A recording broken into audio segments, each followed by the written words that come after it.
بسم اللہ الرحمن الرحیم الحمد للہ رب العالمین والصلاة والسلام علی سید الانبیاء والمرسلین وعلی آلہ وصحبہ اجمعین اما بعد فاعوذ باللہ من الشیطان الرجیم بسم اللہ الرحمن الرحیم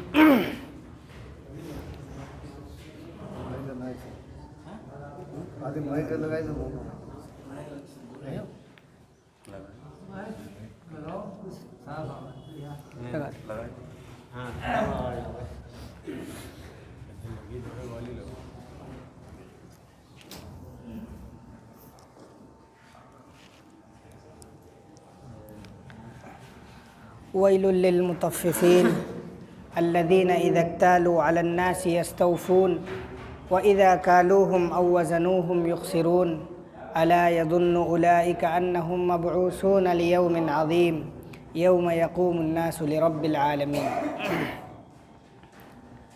محترم بزرگوں، دوستو، ہم نے پچھلے جمعہ سورۃ المطففین کی تفسیر شروع کی تھی اور پچھلے جمعہ اس سورت کے تعلق سے کچھ باتیں آپ حضرات کے سامنے رکھی۔ اس کی دوسری قسط اس جمعہ کو آپ کے سامنے بیان کرنی ہے۔ پچھلے جمعہ آپ حضرات سے بتایا گیا تھا کہ اللہ رب العزت اس آیت کی ابتدا سے تاجروں سے مخاطب ہیں، ان لوگوں سے مخاطب ہیں جو کاروباری لوگ ہیں، جو کاروبار کرتے ہیں، جو بزنس کرتے ہیں، چونکہ اللہ تعالیٰ نے اس میں ایک بہت بڑی خرابی کے تعلق سے ہم لوگوں کو آگاہ کیا تھا۔ اور وہ خرابی کیا ہے؟ خرابی یہ تھی کہ ناپ تول میں جو لوگ کمی کرتے ہیں، جو لوگ جب اپنا حق کسی سے لیتے ہیں تو اس موقع پر مکمل طور پر لیتے ہیں، لیکن جب دوسرے کو دینے کی باری آتی ہے تو وہاں پر وہ اس میں کمی بیشی کرتے ہیں، ناپ تول میں ڈنڈی مار جاتے ہیں۔ ان لوگوں کے لیے اللہ تعالیٰ نے فرمایا کہ خرابی ہے اور ہلاکت ہے ایسے لوگوں کے لیے جو لوگ ناپ تول میں کمی کرتے ہیں۔ اس تعلق سے ایک مفصل گفتگو ہم نے پچھلے جمعے آپ حضرات کے سامنے رکھی تھی۔ آج یہ بتانا ہے کہ اللہ رب العزت جو اس آیت میں بتلانا چاہ رہے ہیں، ان شروعاتی 2-3 آیتوں کے بعد جو بات اللہ تعالیٰ فرما رہے ہیں وہ بڑی ڈراؤنی اور بہت ہی خطرناک باتیں ہیں۔ اللہ تعالیٰ یہ فرما رہے ہیں کہ جو لوگ کمی کرتے ہیں کن چیزوں میں، یعنی دوسروں کے حقوق کے تعلق سے۔ یہ آیت کا مفہوم یہ ہے کہ جو لوگ دوسروں کو حق دینے میں کمی بیشی کرتے ہیں، ان کے لیے ہمارا صاف طور پر یہ پیغام ہے کہ کیا وہ لوگ یہ نہیں جانتے ہیں کہ ان کو ایک دن اللہ کے سامنے آنا ہے اور اللہ تعالیٰ قیامت کے دن ان کو اٹھائیں گے اور لوگ اللہ کے سامنے ہاتھ باندھ کر کھڑے ہوں گے۔ یوم یقوم الناس لرب العالمین، جس دن لوگ اللہ رب العزت کے سامنے ہاتھ باندھ کر کھڑے ہوں گے۔ اور وہ دن کون سا ہے؟ قیامت کا دن۔ میدان محشر میں اللہ تعالیٰ سب کے سامنے ایک دوسرے کے اعمال کا جب سوال و جواب ہم سے کریں گے تو ہم سے جواب دینا بڑا مشکل ہو جائے گا۔ اس دن کی یاد دہانی فرماتے ہوئے اللہ تعالیٰ تاجروں سے مخاطب ہیں، ان لوگوں سے مخاطب ہیں جو کاروباری لوگ ہیں۔ تو اس میں یہ بتایا اللہ رب العزت نے کہ اگر دوسروں کے ہمارے اوپر حقوق ہیں تو ہمیں کیا کرنا چاہیے؟ ہمیں ان کو مکمل طور پر ادا کرنے کی کوشش کرنی چاہیے۔ اور اس میں یہ بات بتلائی گئی کہ دوسروں کے جو حقوق ہوتے ہیں اس کی بہت ساری شکلیں ہیں۔ مثال کے طور پر ایک شکل یہ ہے کہ ہم کسی چیز کو ترازو کے ذریعے سے تول دیں، کسی چیز کو ہم الیکٹرانک ترازو کے ذریعے سے ہم تولیں، کسی چیز کو ہم انچی ٹیپ کے ذریعے سے ناپ دیں۔ مثال کے طور پر اسکوائر فٹ میں بہت ساری چیزیں بیچی اور خریدی جاتی ہیں، یا کوئی چیز ترازو کے ذریعے تولی اور وزن کی جاتی ہے۔ تو ان تمام چیزوں میں تو یہ بات ہے ہی، لیکن ایک بات یہ بھی ہے کہ اگر ہم کسی جگہ ملازمت کر رہے ہیں، کسی جگہ نوکری کر رہے ہیں، تو وہاں پر ہم کیا کرتے ہیں؟ اپنے کچھ اوقات کو کچھ روپیوں کے بدلے بیچ دیتے ہیں۔ مثال کے طور پر ہم آپ کے پاس 8 گھنٹے کام کریں گے، آپ ہم کو ماہانہ 25,000 روپے دیں گے، لیکن ہم روزانہ اگر 8 گھنٹے کام نہیں کر رہے ہیں تو ہم وہاں پر اپنا حق تو 25,000 مکمل لے رہے ہیں، لیکن جو اس کو 8 گھنٹے وقت دینا ہے وہ ہم اس کو مکمل نہیں دے رہے ہیں، تو یہ بھی حق کو ادا کرنے میں کمی ہے۔ اللہ تعالیٰ کے یہاں اس کے تعلق سے بھی سوال ہونا ہے، اللہ تعالیٰ اس کے تعلق سے سوال کریں گے۔ اور یہ دنیا کی ہر چیز میں ہے، میں نے پچھلی مرتبہ ایک حدیث سنائی تھی، اس میں یہ ہے لِكُلِّ شَيْءٍ وَفَاءٌ وَتَطْفِيفٌ کہ ہر چیز میں مکمل طور پر دینا اور ہر چیز میں کمی بیشی کا ایک شائبہ ہوتا ہے۔ ان چیزوں کا ہمیں خیال کرنا ہے۔ آج کل عام طور پر یہ بحث چلی آتی ہے کہ ہم لوگ مکمل طور پر خیال کرنے کی کوشش نہیں فرماتے، ہم لوگ اپنا حق تو بڑی آسانی کے ساتھ لے لیتے ہیں، لیکن جب حق دینے کی بات آتی ہے تو وہاں پر ہم اتنا زیادہ خیال نہیں کرتے جتنا خیال کرنا چاہیے۔ آج کل جب ہم لوگوں نے اللہ کے حکم کو ماننا چھوڑ دیا تو ایک شکل یہ ہوتی ہے کہ بھئی حقوق کی ادائیگی کے لیے کوئی قانونی کوئی قدم اٹھایا جائے۔ مثال کے طور پر جس ادارے میں یا جس کمپنی میں ہم کام کرتے ہیں تو وہاں کی کمپنی زیادہ سے زیادہ یہ کر سکتی ہے کہ ہمارے اوپر کوئی قانون بنا سکتی ہے۔ وہ یہ کہہ سکتی ہے کہ ہم ایک آدمی کو بٹھا دیں گے، وہ رجسٹر پر لکھے گا کہ آپ کب آئے اور کب گئے، اور اگر اس سے بھی زیادہ معاملہ ایڈوانس ہو جائے تو آج کل فنگر پرنٹ چلتی ہے۔ جب آپ آفس میں جائیں گے تو آپ فنگر لگا دیجئے، جب آپ واپس نکلیں گے تب آپ فنگر لگا دیجئے، آپ کے درمیان کا جو وقفہ ہے وہ کاؤنٹ ہو جاتا ہے، وہ جڑ جاتا ہے، اس کی رقم آپ کو دی جاتی ہے۔ یہ ایک طریقہ ہے، لیکن آپ حضرات کو یہ معلوم ہوگا، سب لوگ دنیا میں رہتے ہیں، جب قوانین بنتے ہیں تو ان کو توڑنے کے طریقے پہلے ہی طے ہو جاتے ہیں، پہلے ہی لوگ اس سے نکل بھاگنے کے طریقے چن لیتے ہیں۔ جتنے قانون بنتے ہیں اس سے زیادہ اس کو ختم کرنے، اس کو توڑنے کے طریقے چن لیے جاتے ہیں۔ تو اب اس سے یہ پتہ چلتا ہے کہ چاہے جتنے ہم قانون بنا لیں، وہ قانون ہمارے لیے حق کی ادائیگی کا مؤثر ذریعہ بنے، اس کی کوئی گارنٹی نہیں ہے۔ لیکن ایک چیز ایسی ہے کہ اگر ہم اس کو مان لیں، اگر ہم اس کو اپنے دلوں میں بسا لیں تو ہمارے لیے حق کی ادائیگی بڑی آسان ہو جائے گی، اور وہاں پر کسی آدمی کو، کسی رجسٹرار کو، کسی فنگر پرنٹ کی، کسی کیمرے کی، کسی بھی چیز کی ضرورت نہیں ہے۔ اور وہ چیز کیا ہے؟ وہ چیز ہے اللہ رب العزت کا خوف، اللہ تعالیٰ کا ڈر، جس کو اللہ تعالیٰ اس تجارت کی ان 2-3 آیتوں کے بعد فوراً فرما رہے ہیں، الا یظن اولئک انہم مبعوثون۔ کیا وہ لوگ یہ نہیں سمجھ رہے ہیں کہ ان کو ایک دن اللہ کے سامنے آنا ہے، اور اس دن سب لوگ اللہ رب العزت کے سامنے کھڑے ہوئے ہوں گے اور ہم ان سے سوال کریں گے۔ اگر یہ چیز آ جائے، خوف خدا آ جائے کہ اللہ تعالیٰ کے ہاں ہم کو سوال کا جواب دینا ہے، تو میں سمجھتا ہوں کہ ہم لوگ ناپ تول میں کسی بھی قسم کی کمی کرنے سے اپنے آپ کو روکیں گے، اپنے آپ کو بچائیں گے۔ اگر اللہ کا خوف ہو جاتا ہے تو پھر کسی قسم کی پابندی کی ضرورت نہیں رہتی۔ حضرت فاروق اعظم رضی اللہ عنہ جلیل القدر صحابی ہیں، ان کے بارے میں آتا ہے کہ تقریباً آدھی دنیا کے اوپر ان کی حکمرانی چلتی تھی، آدھی دنیا کے اوپر ان کی حکومت چلتی تھی، لیکن وہ جب خلیفہ تھے تو خلیفہ ہوتے ہوئے رات میں ان کا عمل یہ تھا کہ وہ پورے گاؤں میں، پورے شہر میں چکر لگایا کرتے تھے۔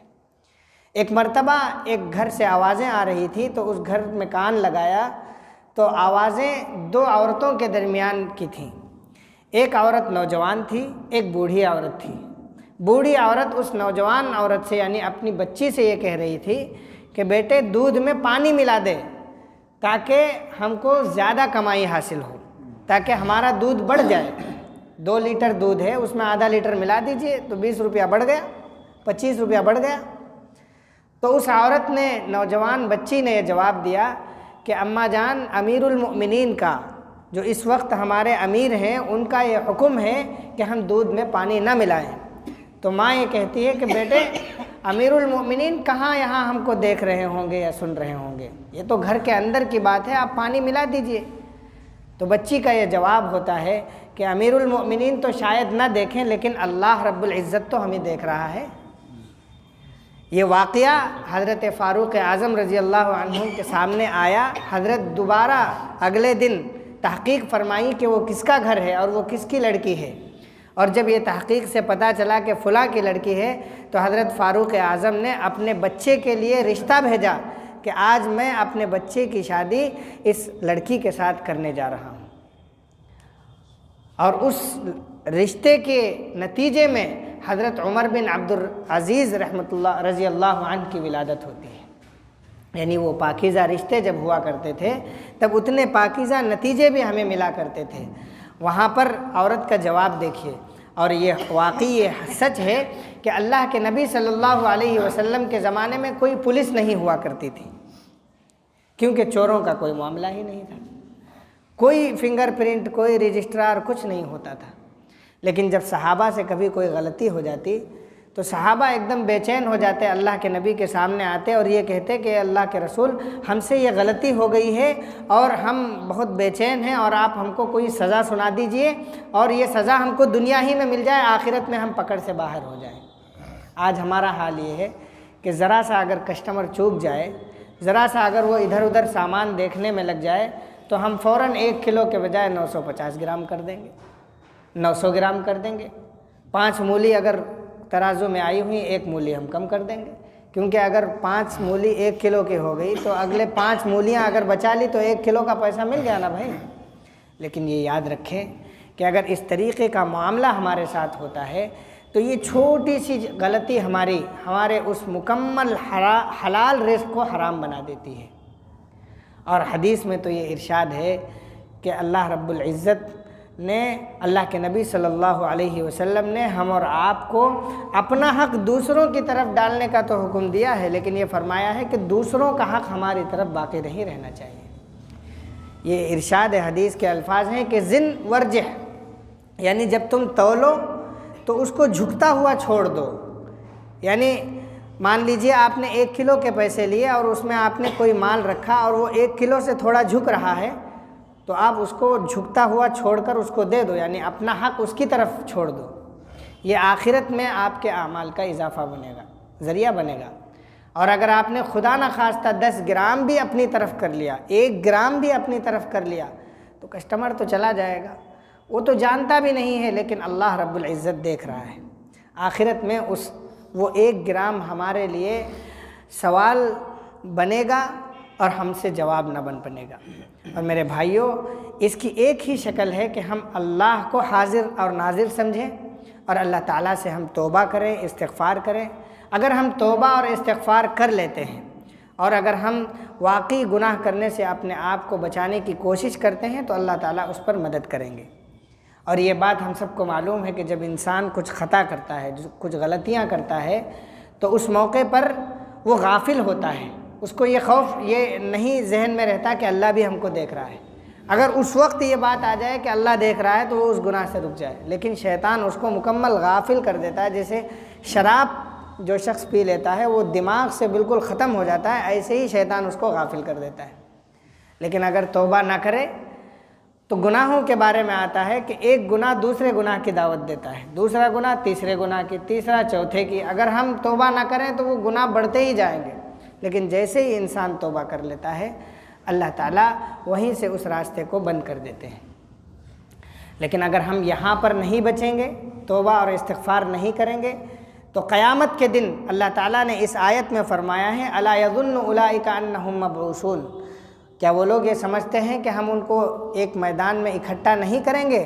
اور اس میدان کا حال کیا ہے میں بتاؤں آپ کو۔ آج سے 10-15 سال پہلے ان باتوں پر یقین کرنا ذرا مشکل تھا، کیونکہ 10-15-20 سال پہلے بڑے موبائل نہیں آئے تھے، سسٹم ایڈوانس نہیں ہوا تھا۔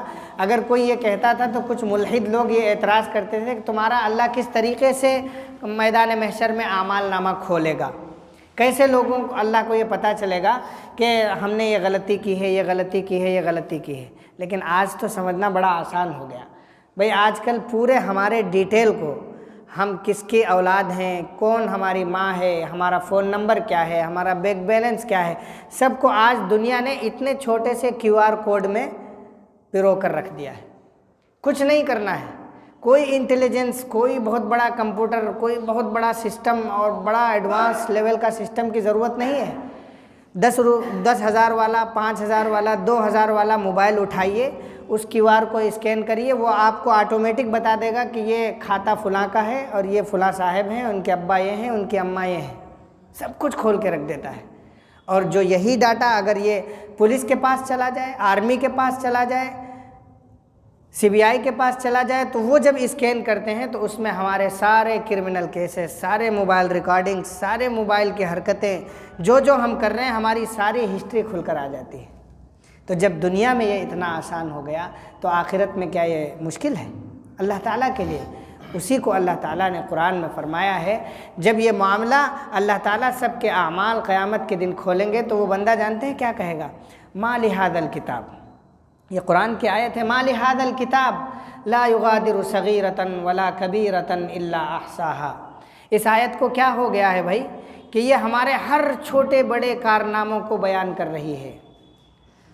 اور وہ یہ بھی کہے گی قرآن کی آیت، وَوَجَدُوا مَا عَمِلُوا حَاضِرًا، کہ جو کچھ انہوں نے کیا ہوگا وہاں پر اس کو ملے گا۔